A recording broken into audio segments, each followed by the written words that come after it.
जय हिंद दोस्तों, let's study 41 में आप लोगों का स्वागत है। मैं हूँ घनश्याम यादव। दोस्तों, मेरे द्वारा आप लोगों को ऑल कंपटीशन से संबंधित प्रश्नों को हल कराया जा रहा है और दोस्तों जिसमें सबसे पहले मेरे द्वारा आप लोगों को भारत के प्राचीन इतिहास के बारे में पढ़ाया जा रहा है। भारत के प्राचीन इतिहास के बारे में पढ़ाया जा रहा है, जिसमें प्रेजेंट टाइम में जो हम लोग का चैप्टर चल रहा है वो महाजनपद है। महाजनपदों के उदय के बारे में मेरे द्वारा आप लोगों को पढ़ाया जा रहा है, जिसमें आज हम लोग पढ़ेंगे महाजनपदों का उदय भाग 3। इसके पहले मेरे द्वारा आप लोगों को महाजनपदों के उदय में भाग 1 और भाग 2 पढ़ा दिया गया है।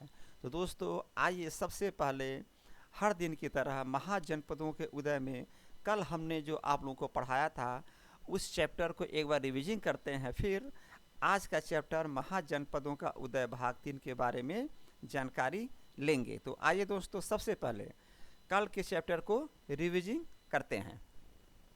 तो दोस्तों कल के चैप्टर में सबसे पहले प्रश्न बना था, मत्स्य महाजनपद की राजधानी कहाँ है। मत्स्य महाजनपद की राजधानी कहाँ है?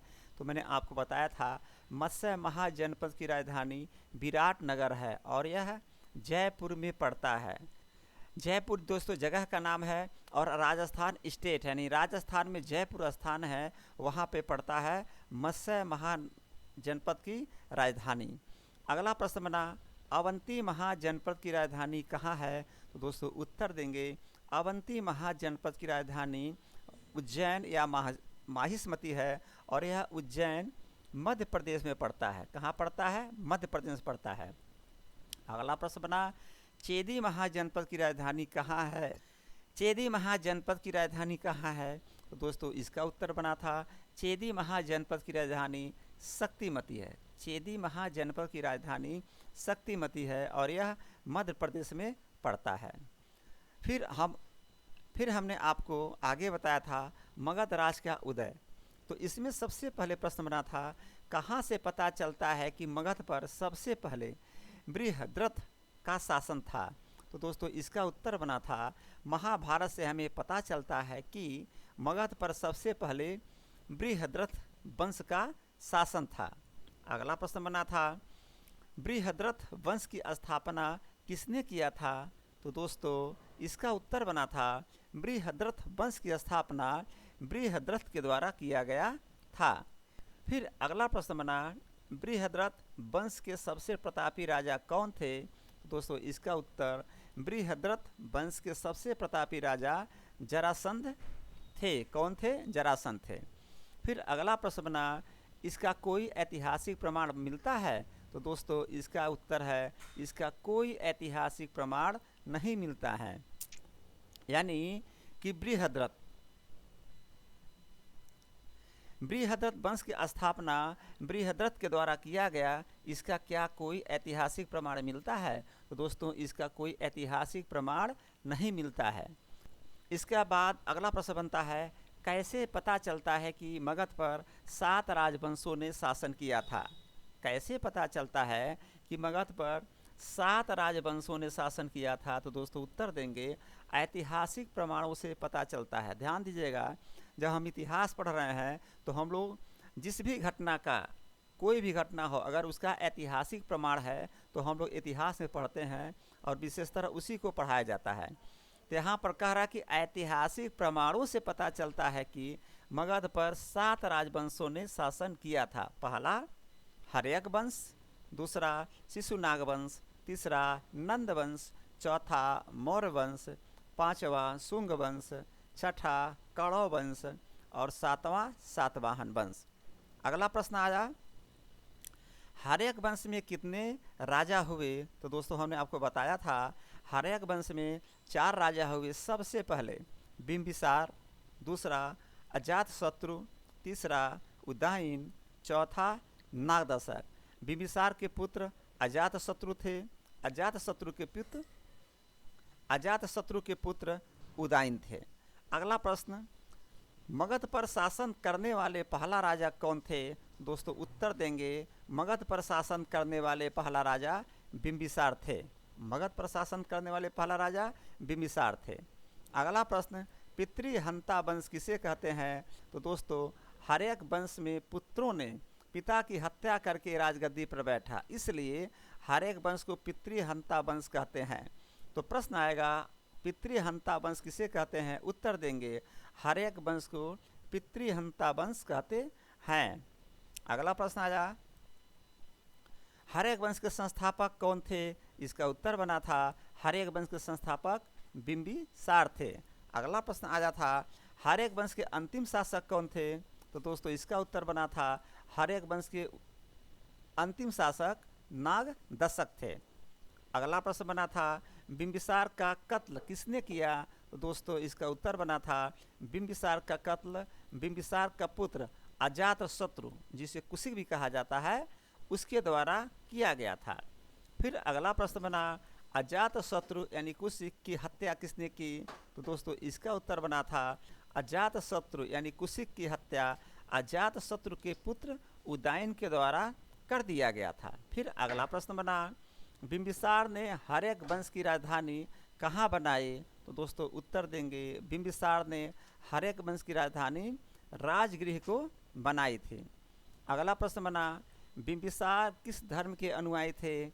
इसका उत्तर था बिंबिसार बौद्ध धर्म के अनुयायी थे।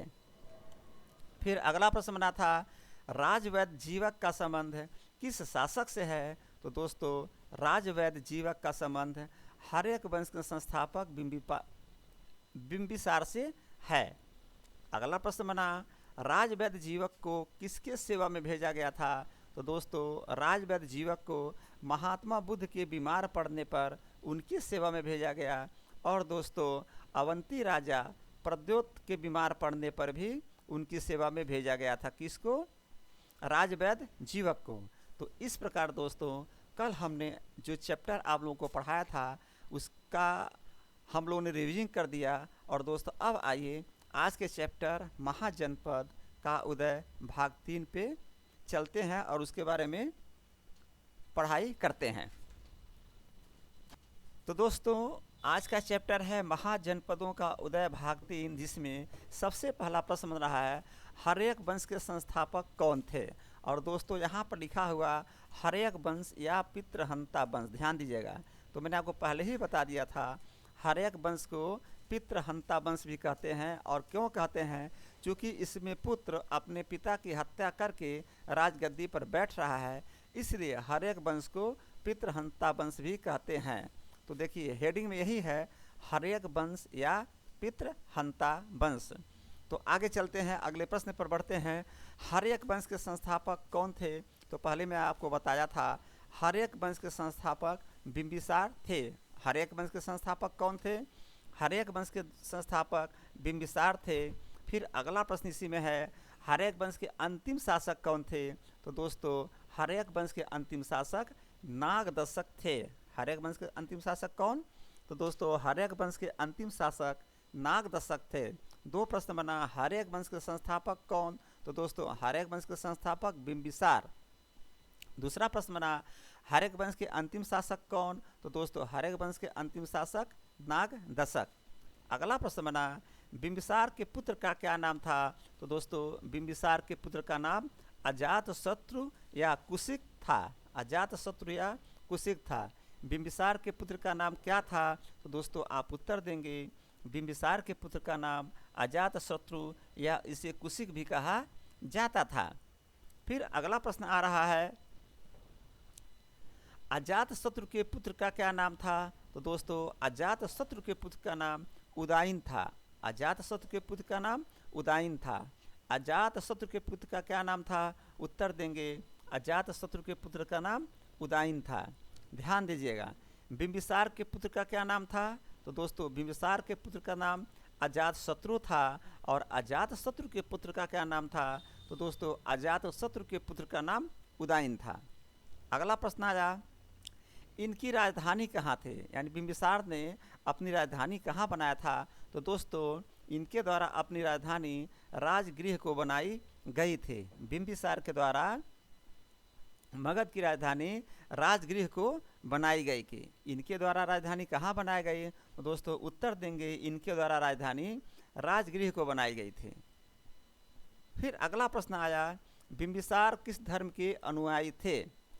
बिंबिसार किस धर्म के अनुयायी थे? तो दोस्तों ध्यान देंगे, हर राजा किसी न किसी धर्म के अनुयायी हुआ करते थे और उस समय बौद्ध धर्म और जैन धर्म का प्रचार प्रसार हो रहा था। तो दोस्तों सबसे अधिक अनुयायी बौद्ध धर्म और जैन धर्म के हुआ करते थे उस समय के राजा। तो यहाँ पर प्रश्न पूछ रहा है कि बिंबिसार किस धर्म के अनुयायी थे? तो आप उत्तर देंगे बिंबिसार बौद्ध धर्म के अनुयायी थे। किसके अनुयायी थे? बौद्ध धर्म के अनुयायी थे। और इन्होंने अपने राजवैद्य जीवक को गौतम बुद्ध की सेवा करने के लिए भेजा था। ध्यान देंगे, जब बिंबिसार बौद्ध धर्म के अनुयायी हो गए तो इनका अट्रैक्शन बौद्ध धर्म से बढ़ गया और इन्होंने क्या किया, अपने राजवैद्य जीवक को गौतम बुद्ध के सेवा के लिए भेजा था। किसके लिए? गौतम बुद्ध के सेवा के लिए भेजा था। बिंबिसार ने किसको भेजा था? अपने वैद्य जीवक को भेजा था। यानी प्रश्न बन रहा है कि बिंबिसार किस धर्म के अनुयायी थे? तो दोस्तों उत्तर लिखेंगे, बिंबिसार बौद्ध धर्म के अनुयायी थे और इन्होंने अपने राजवैद्य जीवक को गौतम बुद्ध की सेवा करने के लिए भेजा था। फिर अगला प्रश्न आया, बिंबिसार ने ब्रह्मदत्त को हराकर किस राज को मगध में मिलाया था? तो दोस्तों बिंबिसार ने ब्रह्मदत्त को हराकर अंगराज को मगध में मिला लिया था। किसको हरा करके? ब्रह्मदत्त को हरा करके। ध्यान देंगे, जब मगध पर बिंबिसार का शासन चल रहा था तो दोस्तों इन्होंने क्या किया था, वैशाली पर आक्रमण करके बज्जी को अपने में मिलाना चाहा, लेकिन वैशाली पर आक्रमण करके बिंबिसार के द्वारा अपने में मिलाया नहीं जा सका। चूँकि जब इन्होंने आक्रमण किया वैशाली पर तो ये हार गए थे, लेकिन जो उसके दाहिने साइड में और पूर्वी साइड में अंग देश था, यानी अंगराज था। तो क्या किए, बिंबिसार ने क्या किया, अंगराज पर हमला कर दिया, यानी चढ़ाई कर दिया और वहाँ के राजा ब्रह्मदत्त को हरा करके अंगराज को अपने मगध में मिला लिया। तो प्रश्न यही बन रहा है कि बिंबिसार ने ब्रह्मदत्त को हरा कर किस राज्य को मगध में मिला लिया? तो उत्तर होगा, बिंबिसार ने ब्रह्मदत्त को हराकर अंगराज को मगध में मिला लिया था। फिर अगला प्रश्न बना, बिंबिसार ने मगध पर कितने साल शासन किया? बिंबिसार ने मगध पर कितने साल तक शासन किया? तो दोस्तों इसका उत्तर होगा, बिंबिसार ने मगध पर करीब 52 वर्ष तक शासन किया था। कितने वर्ष तक? 52 वर्ष तक शासन किया। तो दोस्तों यहाँ पर बिंबिसार ने ब्रह्मदत्त को हराकर अंगराज को मगध में मिला रहे हैं और बिंबिसार के द्वारा मगध पर 52 वर्ष तक शासन किया जा रहा है। फिर अगला प्रश्न बना, बिंबिसार ने किससे शादी किया? बिंबिसार ने किससे शादी किया? तो मैंने आपको बताया था दोस्तों, बिंबिसार जब वैशाली पर आक्रमण किए और आक्रमण करके उसको अपने मिलाना चाहा तो क्या होता है, बिंबिसार आक्रमण करके वैशाली को अपने पे नहीं मिला पाते, वहाँ हार जाते हैं। तो उन्होंने सोचा कुछ और तरकीब और जनपदों को मिलाने के लिए सोचा जाए। तो उन्होंने क्या किया, विवाह नीति अपनाया। क्या किया? विवाह नीति अपनाया। किसने? बिंबिसार ने। बिंबिसार ने क्या किए, विवाह नीति को अपनाया और विवाह नीति अपना करके कई जनपदों को अपने में मिला लिए। जैसे बिंबिसार ने कौशल नरेश प्रसेनजीत की बहन महाकौशला से शादी किया। क्या किया? बिंबिसार सबसे पहले कौशल नरेश प्रसेनजीत की बहन कौशला से शादी कर रहे हैं और उनके राज को अपने में मिला लिए। फिर क्या किए, वैशाली के चेतक की पुत्री चलना से विवाह किया। फिर मध्य देश, यानी जो अभी प्रेजेंट टाइम में आधुनिक पंजाब है, वहाँ की राजकुमारी क्षेमा से विवाह कर लिए। इस प्रकार 3 लोगों से विवाह उन्होंने किया। किससे? बिंबिसार ने कौशल नरेश प्रसेनजीत की बहन महाकौशला से शादी कर लिए। फिर वैशाली के चेतक की पुत्री चलना से विवाह कर रहे हैं। फिर मध्य देश, जो कि प्रेजेंट टाइम में आधुनिक पंजाब है, वहाँ की राजकुमारी क्षेमा से विवाह कर रहे हैं। इस प्रकार प्रश्न बनेगा कि बिंबिसार ने किससे शादी किया? तो आप उत्तर देंगे, बिंबिसार ने कौशल नरेश प्रसेनजीत की बहन महाकौशला से शादी कर लिए। फिर वैशाली के चेतक की पुत्री चलना से विवाह कर लिए। फिर मध्य देश, जो आधुनिक पंजाब है, वहाँ की राजधानी क्षेमा से विवाह कर लिए। तो दोस्तों इस प्रकार बिंबिसार ने इतने लोगों से शादी किया था। फिर अगला प्रश्न बन रहा है, बिंबिसार ने अवंती के राजा को कैसे मिलाया? बिंबिसार ने अवंती के राजा को कैसे मिलाया? तो दोस्तों मैं जब इस चैप्टर को पढ़ाना प्रारंभ किया था तो थोड़ा सा छोटा सा संक्षिप्त परिचय दिया था कि बिंबिसार ने अवंती के राजा को कैसे मिलाया था। तो इसका उत्तर देखें, अवंती के एक राजा चंद्रप्रदोत बीमार हो गए थे। उसी समय बिंदुसार ने अपने राजवैद्य जीवक को अवंती भेजकर, कहाँ भेज करके? अवंती भेज करके चंद्रप्रदोत को ठीक कर दिया गया। चंद्रप्रदोत बीमार थे और बिंबिसार क्या कर रहे हैं, अपने राजवैद्य जीवक को अवंती भेज रहे हैं और वहाँ के राजा चंद्रप्रदोत का इलाज कराते हैं और चंद्रप्रदोत ठीक हो जाते हैं दोस्तों, जिससे अवंती के राजा खुश होकर के बिंबिसार का अधीनता स्वीकार कर लेते हैं।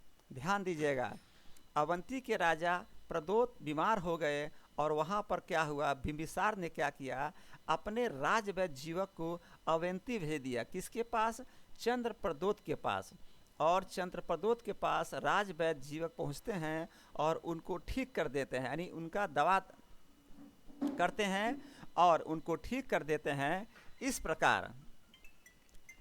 प्रकार अवंती के राजा जब ठीक हो जाते हैं तो दोस्तों खुश हो जाते हैं और खुश होकर के अपनी अधीनता स्वीकार कर लेते हैं और बिंबिसार इस तरह से अवंती राज को अपने मगध में मिला लेते हैं। तो दोस्तों प्रश्न आएगा, बिंबिसार ने अवंती के राजा को कैसे मिलाया? तो उत्तर देंगे, अवंती के राजा चंद्रप्रदोत बीमार हो गए। उसी समय बिंबिसार ने अपने राजवैद्य जीवक को अवंती भेजकर चंद्रप्रदोत को ठीक कर दिया, जिससे अवंती के राजा खुश होकर के बिंबिसार का अधीनता स्वीकार कर लिए। फिर अगला प्रश्न बन रहा है, अजातशत्रु का उपनाम क्या था? तो दोस्तों अजातशत्रु का उपनाम कुशिक था, जो कि मैंने पहले भी आप लोगों को बताया था कि अजातशत्रु का उपनाम क्या। तो दोस्तों उत्तर देंगे, अजातशत्रु का उपनाम कुशिक था।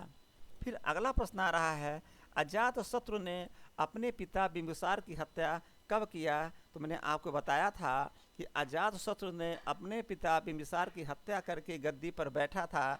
तो दोस्तों ये हत्या कब किया? तो अजातशत्रु ने अपने पिता बिंबिसार की हत्या 493 ईसा पूर्व में किया था। कब किया था? 493 ईसा पूर्व में किया था। तो प्रश्न बनेगा, अजातशत्रु ने अपने पिता बिंबिसार की हत्या कब किया? तो आप उत्तर देंगे, अजातशत्रु ने अपने पिता बिंबिसार की हत्या 493 ईसा पूर्व में किया था। फिर अगला प्रश्न बन रहा है, अजातशत्रु किस धर्म का अनुयायी था? तो दोस्तों अजातशत्रु प्रारंभ में जैन धर्म का अनुयायी था और बाद में बौद्ध धर्म का अनुयायी बन गया। हमने आपको बताया कि दोस्तों उस समय जैन धर्म और बौद्ध धर्म का प्रचार प्रसार चल रहा था और वही दो धर्म थे जो विशेष रूप से उस समय समाज में थे। तो अजातशत्रु सबसे पहले जैन धर्म का अनुयायी था, लेकिन बाद में वह बौद्ध धर्म का अनुयायी बन गया। तो दोस्तों प्रश्न आएगा, अजातशत्रु किस धर्म का अनुयायी था? आप उत्तर देंगे, अजातशत्रु प्रारंभ में जैन धर्म का अनुयायी था, लेकिन बाद में चल कर के वह बौद्ध धर्म का अनुयायी बन गया था। फिर अगला प्रश्न आया, मध्य प्रदेश का पुराना नाम क्या था? दोस्तों तो इसका उत्तर बनेगा, मध्य प्रदेश का पुराना नाम बरार था। क्या था? बरार। मध्य प्रदेश का पुराना नाम क्या था? तो दोस्तों उत्तर देंगे, मध्य प्रदेश का पुराना नाम बरार था। अगला प्रश्न आ रहा है, अजातशत्रु का गुप्तचर कौन था? तो दोस्तों इसका उत्तर देंगे, अजातशत्रु का गुप्तचर वर्षकार था। मध्य प्रदेश का पुराना नाम क्या था? तो दोस्तों मध्य प्रदेश का पुराना नाम बरार। फिर अगला प्रश्न आया, अजातशत्रु ने किसको वैशाली भेजा था? तो दोस्तों अजातशत्रु ने वर्षकार को वैशाली भेजा था। अजातशत्रु ने किसको वैशाली भेजा? तो दोस्तों अजातशत्रु ने वर्षकार को वैशाली भेजा था। कहाँ पर भेजा था? वैशाली भेजा था। ध्यान दीजिएगा, मध्य प्रदेश का पुराना नाम बरार था। अजातशत्रु किसका गुप्तचर था? अजातशत्रु का गुप्तचर कौन था? तो अजातशत्रु का गुप्तचर वर्षकार था। अजातशत्रु ने किसको वैशाली भेजा था? अजातशत्रु ने बर्षकार को वैशाली भेजा था। और दोस्तों अजातशत्रु ने वैशाली में भेजा था अपने गुजर बर्षकार को, क्यों भेजा था? चूँकि बिंबिसार जब आक्रमण किए थे वैशाली को जीत नहीं पाए थे, तो अजातशत्रु ने सोचा कि मैं पहले अपने गुप्तचर को वैशाली भेजूं कि वहाँ की स्थिति क्या है, और जब वहाँ की स्थिति पता चल जाएगा उसके बाद हम लोग आक्रमण करके वैशाली को अपने में मिला लेंगे। इसलिए अजातशत्रु ने बर्षकार को यानी अपने गुप्तचर बर्षकार को कहाँ भेजा? वैशाली में, वहाँ की जानकारी लेने के लिए। उसके बाद दोस्तों बर्षकार जब वहाँ से जानकारी ले करके आया तब जाकर अजातशत्रु ने वैशाली पर आक्रमण किया था और वैशाली को जीत लिया था। फिर अगला प्रश्न बन रहा है, बर्षकार के कहने पर अजातशत्रु ने कितने प्रकार के नए हथियार का प्रयोग किया था? तो ध्यान देंगे, बर्षकार के कहने पर अजातशत्रु ने 2 प्रकार के नए हथियार का प्रयोग किया था। ध्यान दीजिए, जब अजातशत्रु ने बर्षकार को वैशाली भेजा तो वहाँ पर जब स्थिति देख करके आया तो आकर के बताता है अपने राजा अजातशत्रु से कि वहाँ पर यानी वैशाली को जीतने के लिए हमें कुछ हथियार की आवश्यकता पड़ेगी। तो अजातशत्रु ने पूछा बताओ कौन सी हथियार चाहिए? तो बर्षकार बोला कि 2 प्रकार के हथियार में रथ मूसल और एक महाशिला कंटक चाहिए। क्या बोला बर्षकार ने? कि 2 हथियार चाहिए, पहला एक रथ मूसल और दूसरा महाशिला कंटक चाहिए। तो दोस्तों यहाँ प्रश्न बन रहा है कि वर्षकार के कहने पर अजातशत्रु ने कितने प्रकार के नए हथियार का प्रयोग किया? तो दोस्तों वर्षकार के कहने पर अजातशत्रु ने 2 प्रकार के हथियार का प्रयोग किया था। पहला था रथ मूसल, दूसरा था महाशिला कंटक। ध्यान देंगे आप लोग, ये है रथ मूसल, ये है रथ मूसल और ये है महाशिला कंटक। ध्यान देंगे, ये 2 प्रकार के दोस्तों हथियार हैं।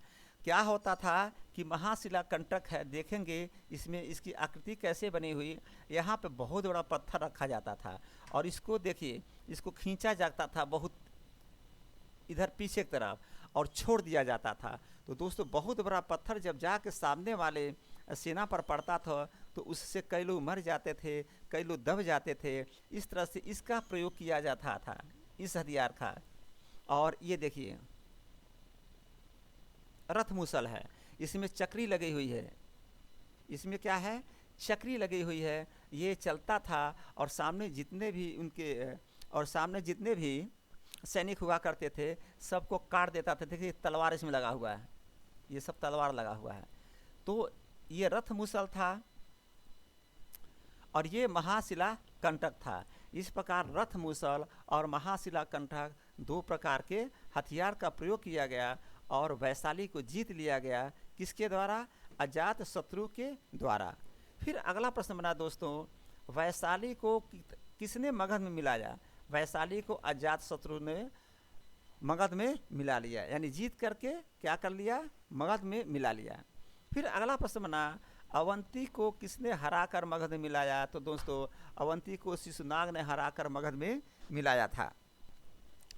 अगला प्रश्न, प्रथम बौद्ध संगीति का आयोजन किसने और कहाँ किया? तो दोस्तों इसका उत्तर बनेगा प्रथम बौद्ध संगीति का आयोजन अजातशत्रु के द्वारा राजगृह इलाके में किया गया और इस बौद्ध संगीति के अध्यक्ष महाकश्यप थे। प्रथम बौद्ध संगीति के अध्यक्ष कौन थे? उत्तर देंगे प्रथम बौद्ध संगीति के अध्यक्ष महाकश्यप थे। प्रथम बौद्ध संगीति का आयोजन किसके समय में किया जा रहा है? तो दोस्तों प्रथम बौद्ध संगीति का आयोजन अजातशत्रु के द्वारा किया जा रहा है, यानी अजातशत्रु के समय में किया जा रहा है। और कहाँ पर किया जा रहा है दोस्तों? तो राजगृह इलाके में किया जा रहा है।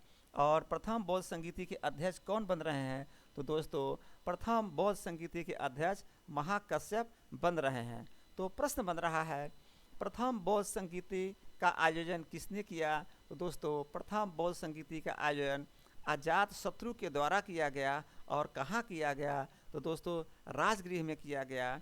और इसके अध्यक्ष कौन थे? तो दोस्तों इसके अध्यक्ष महाकश्यप थे। तो प्रथम बौद्ध संगीति के अध्यक्ष कौन थे? उत्तर देंगे महाकश्यप थे। प्रथम बौद्ध संस्कृति कहाँ पर हुई थी? उत्तर देंगे राजगृह में हुई थी। प्रथम बौद्ध संस्कृति किसके द्वारा कराया जा रहा है? उत्तर देंगे अजातशत्रु के द्वारा कराया गया। फिर अगला प्रश्न बन रहा है, उदयन कब और किस प्रकार मगध के गद्दी पर बैठा? तो दोस्तों इसका उत्तर है उदयन 461 ईस्वी में। उदयन 461 ईस्वी में अपने पिता की हत्या करके मगध के गद्दी पर बैठा था। उदयन 461 ईस्वी में अपने पिता की हत्या करके मगध के गद्दी पर बैठा था। प्रश्न आएगा उदयन कब और किस प्रकार गद्दी पर बैठा? तो दोस्तों उत्तर देंगे उदयन 461 ईस्वी में अपने पिता की हत्या करके गद्दी पर बैठा था। अगला प्रश्न आया, पाटलिपुत्र की स्थापना किसके द्वारा की गई थी? पाटलिपुत्र की स्थापना किसके द्वारा की गई थी?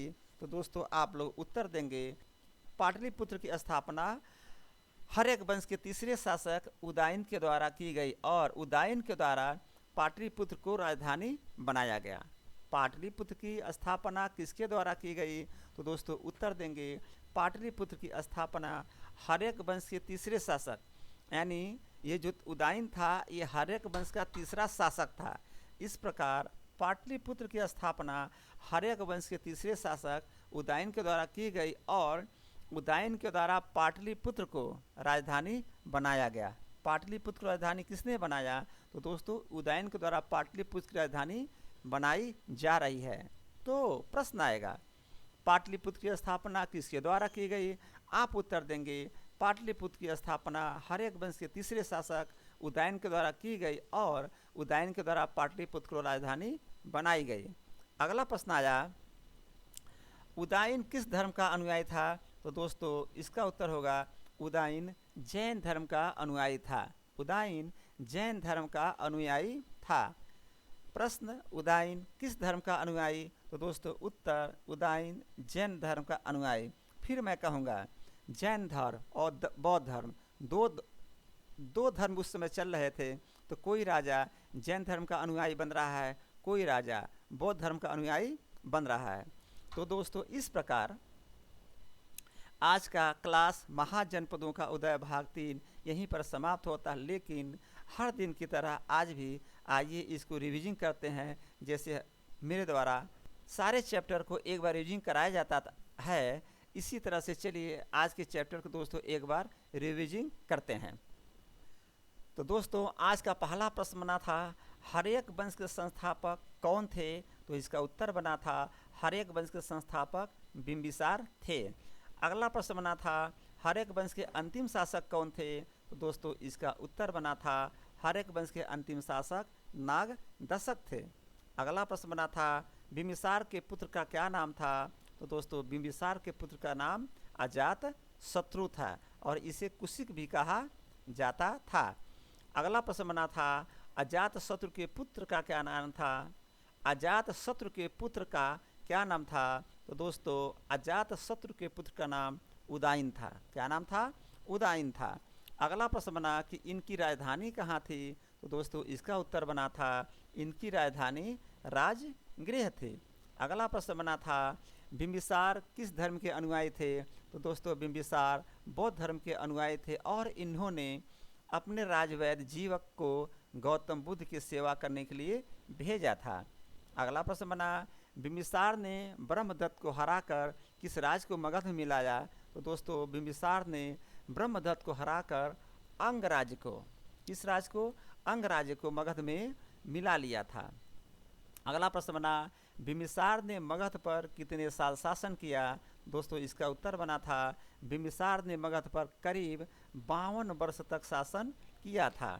फिर अगला प्रश्न बना था बिंबिसार ने किससे शादी किया? तो दोस्तों इसका उत्तर बना था बिंबिसार ने कौशल नरेश प्रसेनजीत की बहन कौशला से शादी किया। फिर वैशाली के चेतक की पुत्री चलना से विवाह किया और फिर आगे मध्य प्रदेश जो आधुनिक पंजाब है की राजकुमारी क्षेमा से विवाह किया था।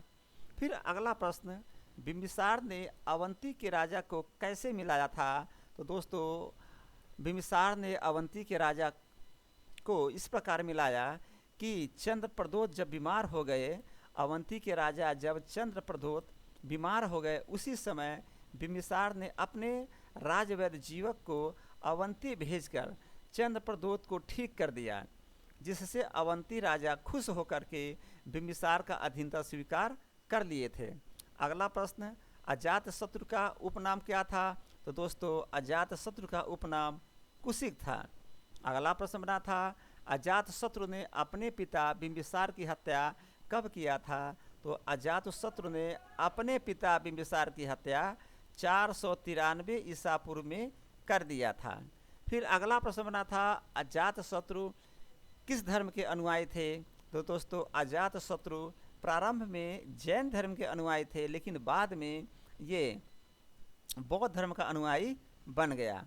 अगला प्रश्न, मध्य प्रदेश का पुराना नाम क्या था? तो दोस्तों मध्य प्रदेश का पुराना नाम बराड़ था। क्या था? बराड़ था। मध्य प्रदेश का पुराना नाम बराड़ था। फिर अगला प्रश्न, अजात शत्रु का गुप्तचर कौन था? तो दोस्तों अजात शत्रु का गुप्तचर वर्षकार था। अजात शत्रु का गुप्तचर वर्षकार था। अगला प्रश्न बना, अजात शत्रु ने किसको वैशाली भेजा था? तो दोस्तों अजात शत्रु ने अपने गुप्तचर वर्षकार को वैशाली भेजा था। अगला प्रश्न बना, वर्षकार के कहने पर अजात शत्रु ने कितने प्रकार के नए हथियार का प्रयोग किया था? तो दोस्तों इसका उत्तर बनेगा, वर्षकार के कहने पर अजात शत्रु ने 2 प्रकार के नए हथियार का प्रयोग किया था। पहला था रथ मुसल, दूसरा था महाशिला कंटक। पहला देखिए ये रथ मुसल है और यह है महाशिला कंटक। अगला प्रश्न बना था, वैशाली को किसने मगध में मिलाया? तो दोस्तों वैशाली को अजात शत्रु ने मगध में मिला लिया था। अवंती को हराकर मगध में किसने मिलाया? तो दोस्तों अवंती को हराकर शिशुनाग ने मगध में मिला लिया था। अवंती को शिशुनाग ने हराकर मगध में मिला लिया था। प्रश्न, प्रथम बौद्ध संगीति का आयोजन किसने और कहाँ किया? तो दोस्तों इसका उत्तर बना था, प्रथम बौद्ध संगीति का आयोजन अजात शत्रु के द्वारा राजगृह इलाके में किया गया और इस बौद्ध संगीति के अध्यक्ष महाकश्यप थे। अगला प्रश्न बना, उदाइन कब और किस प्रकार मगध के गद्दी पर बैठा? तो दोस्तों इसका उत्तर बना, 461 ईसा पूर्व में अपने पिता की हत्या करके मगध के गद्दी पर बैठा था। फिर अगला प्रश्न बना, पाटलिपुत्र की स्थापना किसके द्वारा की गई? तो दोस्तों पाटलिपुत्र की स्थापना हर्यक वंश के तीसरे शासक उदाइन के द्वारा की गई थी और उदाइन के द्वारा पाटलिपुत्र को राजधानी बनाया गया। फिर अगला प्रश्न, उदाइन किस धर्म का अनुयायी था? तो दोस्तों उदाइन जैन धर्म का अनुयायी था। तो दोस्तों इस प्रकार आज हमने आप लोगों को बताया कि हर्यक वंश के संस्थापक बिंबिसार थे, फिर हर्यक वंश के अंतिम शासक नागदशक थे और दोस्तों आगे हमने आपको बताया था बिंबिसार के पुत्र का नाम अजात शत्रु या कुशिक था।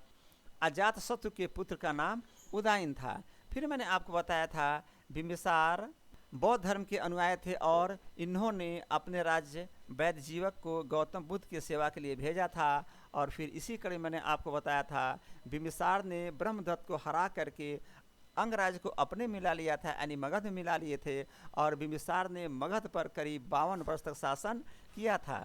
और आगे चल करके हमने आपको बताया था कि बिंबिसार ने कौशल नरेश प्रसेनजीत की बहन महाकौशला से शादी किया, फिर वैशाली के चेतक की पुत्री चलना से विवाह किया। फिर मैंने आपको बताया था अवंती के राजा चंद्रप्रद्योत बीमार हो गए थे, उसी समय बिंबिसार ने अपने राजवैद्य जीवक को अवंती भेजकर चंद्रप्रद्योत को ठीक करा दिया गया, जिससे अवंती के राजा खुश होकर के बिंबिसार का अधीनता स्वीकार कर लिए। फिर मैंने आपको बताया था कि अजात शत्रु का उपनाम कुशिक था और दोस्तों अजात शत्रु ने अपने पिता बिंबिसार की हत्या 493 ईसा पूर्व में कर दिया था और अजात शत्रु प्रारंभ में जैन धर्म का अनुयायी था और दोस्तों बाद में वो बौद्ध धर्म का अनुयायी बन गया।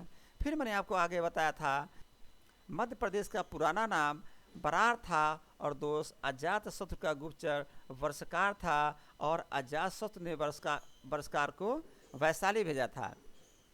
अजात शत्रु ने वैशाली किसको भेजा था? तो दोस्तों अजात शत्रु ने अपने गुप्तचर वर्षकार को वैशाली भेजा था। फिर मैंने आपको आगे बताया वर्षकार के कहने पर अजातशत्रु ने 2 प्रकार के नए हथियार का प्रयोग किया था, पहला रथ मूसल और दूसरा महाशिला कंटक। फिर मैंने आपको बताया था वैशाली को अजातशत्रु ने मगध में मिलाया था और अवंती को शिशुनाग ने हरा करके मगध में मिलाया था। फिर हमने आपको बताया प्रथम बौद्ध संगीति का आयोजन अजातशत्रु के द्वारा किया गया, जो कि राजगृह इलाके में किया गया और इस बौद्ध संगीति के अध्यक्ष महाकश्यप थे। और फिर आगे हमने आपको बताया कि उदयन 461 ईसा पूर्व में अपने पिता की हत्या करके मगध के गद्दी पर बैठा और पाटलिपुत्र की स्थापना हर्यक वंश के तीसरे शासक उदयन के द्वारा किया जा रहा है और उदयन के द्वारा दोस्तों पाटलिपुत्र की राजधानी बनाई जा रही है, यानी कि पाटलिपुत्र की राजधानी बनाई गई। और सबसे लास्ट में आपको बताया कि उदयन जैन धर्म का अनुयायी था। इस प्रकार दोस्तों आज का चैप्टर यहीं पर समाप्त होता है। मुझे उम्मीद है कि आप लोग बहुत ध्यान से बहुत मन लगा के पढ़े होंगे, और जब मन लगा के पढ़ेंगे, ध्यान से पढ़ेंगे, दिमाग में कोई टेंशन नहीं रख के पढ़ेंगे, टेंशन कोई नहीं रखना है, तो दोस्तों याद तो होना ही होना है। लेकिन याद होता है फिर दोस्तों भूलता भी है, तो मैं बार बार कहता हूँ कि रिवीजिंग मस्ट है, रिवीजिंग बार बार करिएगा। बस रिवीजिंग में करना क्या है, एक बार आप वीडियो को खोलिए और सुन लीजिए, रिवीजिंग हो गया, उसमें टाइम नहीं लगता है। तो दोस्तों रिवीजिंग करते रहिए और ध्यान लगाकर पढ़ते रहिए। इसी के साथ मैं आज का अपना क्लास यहीं समाप्त करता हूँ। जय हिंद, जय भारत।